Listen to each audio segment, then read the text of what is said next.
Alors, nous allons maintenant vers une autre planète, Vénus, celle-là. Toujours les trois symboles. Oui, alchimique. Ici, l'être est au-dessus du non-être.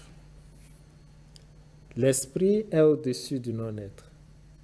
Lorsqu'on ajoute le désir, cela donne le sentiment d'attraction. C'est pour cela que Vénus est la planète de j'aime, je n'aime pas. Soutenu par le devoir, ça amène l'amour de l'autre. Ça veut dire qu'on aime tout le monde. Oui. Et les autres aussi vous aiment. Il n'y a pas de véritable amour tant qu'on n'est pas en train d'exercer son devoir. Donc ces deux mots-clés, devoir et droit, soutenant le désir de l'être humain, le rapprochent petit à petit de l'être. Et l'exercice du devoir amène progressivement à la déchéance. C'est pour cela que le manifesté vivra toujours éternellement. L'âme humaine vivra toujours éternellement. Mais dans la lumière ou dans les ténèbres, c'est à l'être, c'est à nous de le définir. De l'orienter. De l'orienter. C'est ça. Ouais, Mercure, c'est le seul qui a les trois éléments alchimiques réunis. Le demi-cercle, le cercle et puis la croix. Ici, cela donne le désir de connaître, de savoir. Lorsque le désir de connaître, de savoir est soutenu par un esprit de devoir, la nature elle-même vous enseigne. Les vérités vous apparaissent de façon évidente. Mais si vous allez uniquement dans le but de bénéficier uniquement de vos droits, en faisant usage de cette prérogative, c'est les illusions, les vérités non évidentes, tronquées, que nous allons rencontrer dans notre voie. Et nous allons voir aussi par la suite, là c'est une erreur, mais c'est la Lune. Là c'est la Lune.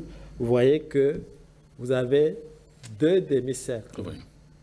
Il y a le premier qui est le cercle de l'involution, c'est-à-dire la conscience a suffisamment fait un parcours pour connaître ce que c'est que la matière et retourne vers sa source. Cela donne cette capacité de fécondité. La fécondité, donc, ça permet à l'être humain pour que tout ce qu'il touche devienne fécond. Et bien sûr, si c'est soutenu par l'esprit du devoir, cela donne naissance à la vie. Et quand c'est soutenu par l'esprit du droit, cela donne naissance à son contraire, c'est-à-dire la mort. Il y a la dernière planète, l'Uranus. Uranus. Quand vous regardez Uranus, ici, vous avez les trois également. Il y a la croix au milieu. Vous avez les deux demi-cercles. Et puis, l'être en dessous. Alors, qu'est-ce qui se passe? On dit que les prérogatives d'Uranus, c'est que Uranus est une planète qui, lorsqu'elle s'approche de votre environnement, détruit tout. Mais pourquoi ça détruit tout? Uranus détruit tout pour que ce qui est réel soit vraiment constatable et que ce qui ne l'est pas soit évident. Et on dit aussi que c'est la planète de l'instant présent. Alors, pourquoi c'est la planète de l'instant présent? Vous voyez ici, c'est comme une parenthèse sur le chemin de la vie.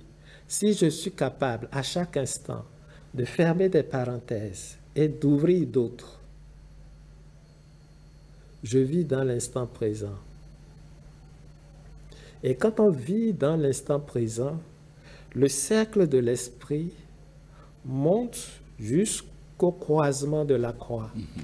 Et cela réalise ce qu'on appelle l'état de rose-croix.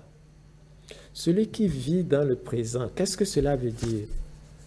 c'est celui pour qui une situation d'épreuve n'est pas considérée comme quelque chose de négatif, mais comme étant une nécessité devant participer à son évolution et dans sa quête intérieure d'en tirer le maximum de leçons. Il ne fuit pas le réel. Il accepte le réel et avance. Donc, c'est cette capacité à vivre dans le présent, à savoir reconnaître que, en tant qu'être humain,